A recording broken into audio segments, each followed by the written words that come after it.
segundo São Marcos. Naquele tempo, João disse a Jesus: Mestre, vimos um homem expulsar demônios em teu nome, mas nós o proibimos, porque ele não nos segue. Jesus disse: Não o proibais, pois ninguém faz milagres em meu nome para depois falar mal de mim. Quem não é contra nós é a nosso favor. Em verdade eu vos digo, quem vos der a beber um copo de água, porque sois de Cristo, não ficará sem receber a sua recompensa. E se alguém escandalizar um desses pequeninos que creem, melhor seria que fosse jogado no mar como uma pedra de moinho amarrada ao pescoço. Se tua mão te leva a pecar, corta-a. É melhor entrar na vida sem uma das mãos do que tendo as duas ir para o inferno, para o fogo que nunca se apaga. Se teu pé te leva a pecar, corta-o.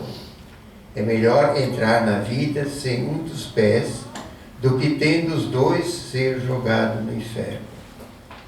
Se teu olho te leva a pecar, arranca-o.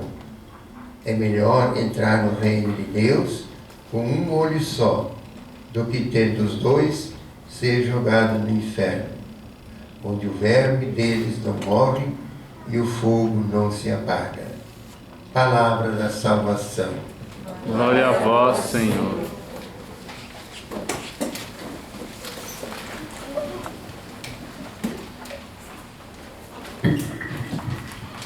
Queridos irmãos e irmãs, especialmente as menores crianças ainda mais melhor, tem que cuidar para ler a Bíblia, assim, se teu pé, tua mão, te leva a fazer uma coisa errada, te dá uma tapa na irmãzinha, mas corta fora, não façam isso, Jesus não está dizendo isso, claro, Então, ele está dizendo que a gente tem que levar uma vida boa, santa, com o Filho de Deus, com o irmão, e não fazer estas coisas assim erradas, porque elas nos poderão fazer muito mal, não só nessa vida, mas para sempre, para ficarmos eternamente longe de Deus, nosso Pai, e de todas as pessoas que de fato amaram bem e corretamente em suas vidas, Então, primeiramente, essa mensagem,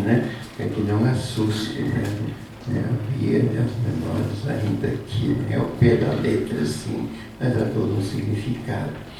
Bom, amanhã é o Dia Nacional da Bíblia, celebrado aqui no Brasil, Dia da Bíblia, Então, é importante, o espaço, o lugar, como disse no começo já, que ela deve ter em nossas vidas, Os textos litúrgicos desse domingo, eles nos falam do ser profeta, sermos profetas.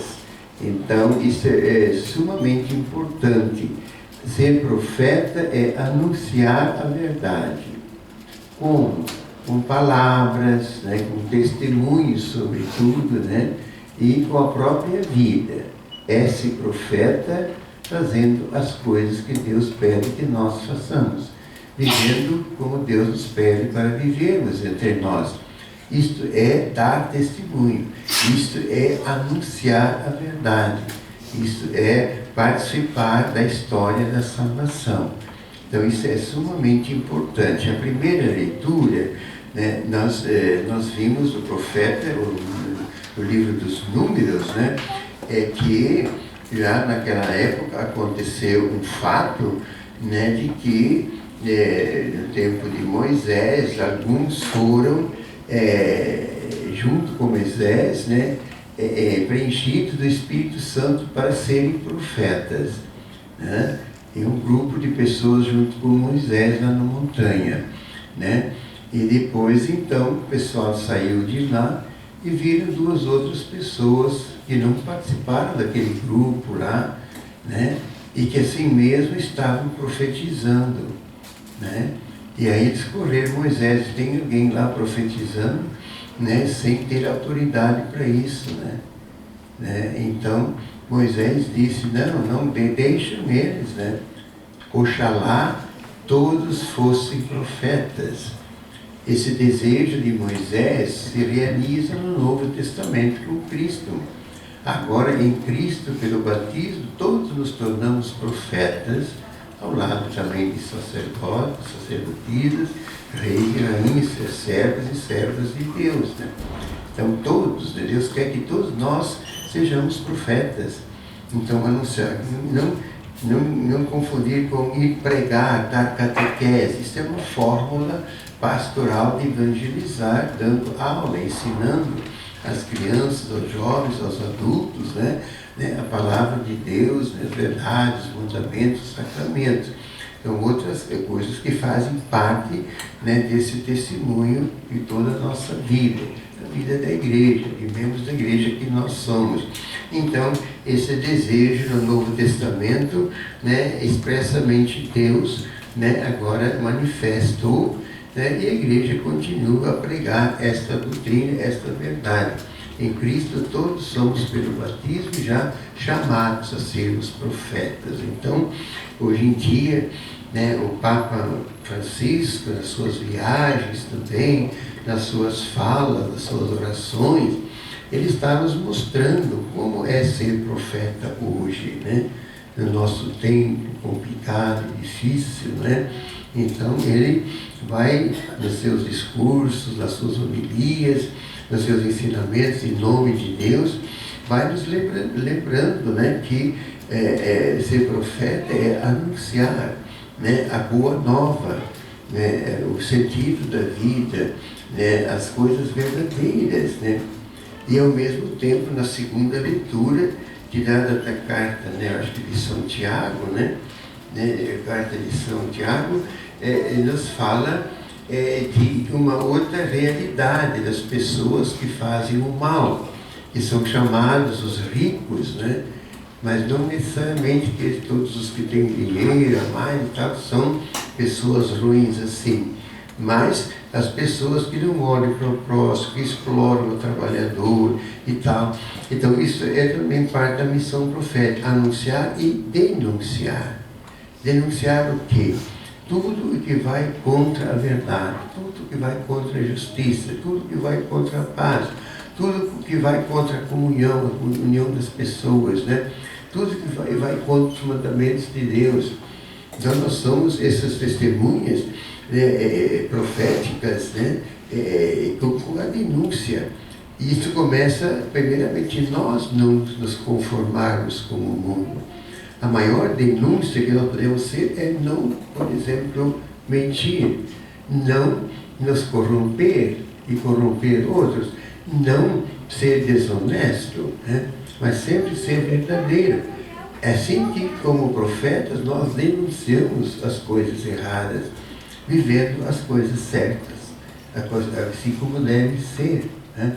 Então, claro que nem sempre a gente é fácil a gente saber o que é certo e o que é errado, mas aí temos diante de nós oportunidades mil, né, de a gente estudar, perguntar, resolver as suas dúvidas, né, para sabermos o que é certo, o que é errado, o que é verdadeiro e o que é falso, né? Então, esse exercício dessa nossa missão de igreja, né, de sermos profetas, né, é lembrada nas palestras de hoje, né? E oxalá que todos os católicos, que todos nós assumíssemos esta nossa missão de igreja, de anunciarmos o reino e de denunciarmos tudo aquilo que é contrário, né? Isso não quer dizer condenar as pessoas que fazem as coisas erradas. Devemos amá-las, rezar por elas, como a igreja faz por todos, para que se convertam, deixem de fazer o mal e comecem a praticar o bem, né? E também viver segundo a verdade. Então a gente não condena, mas devemos sim condenar tudo que está errado. Então o nosso governo faz várias propostas na educação, em outras áreas que são mentiras, são coisas falsas. E nós católicos não podemos aceitar isto. Para sermos correntes, coerentes com a nossa fé recebida de Deus no nosso batismo, que não deixaremos de ser profetas, né? Seremos falsos profetas. Jesus às vezes diz: vocês não devem se conformar com este mundo, que é inimigo de Deus, que é inimigo da pessoa humana, que faz mal às pessoas, né? Então, que tem ódio, egoísta e assim por diante, né? Então vocês não devem se conformar com isso, devem se inquietar com isso, devem se indignar com isso, porque não é falar mal das pessoas, não é condenar as pessoas, mas é condenar o pecado, o erro que está errado. Por quê? Porque isso faz muito mal, não só as pessoas que fazem isso, mas também as pessoas que inocentemente sofrem por causa disso, dessas práticas do mal, do pecado, né? Então é por isso que a gente deve condenar essas coisas. Então que Deus, né, nos ajude a sermos verdadeiros profetas, profetisas, grandes ou pequenos, né? E que nessa semana nós levemos para a nossa reflexão, façamos uma revisão de nossa vida, como é que está sendo exercido, né, no nosso dia a dia, né, essa missão profética, né, de sermos discípulos, né, e missionários de Jesus Cristo. Né? Vamos agora então de pé renovarmos a nossa fé. Creio em Deus, Pai Todo-Poderoso, Criador do céu e da terra, e em Jesus Cristo, seu único Filho, nosso Senhor, que foi concebido pelo poder do Espírito Santo,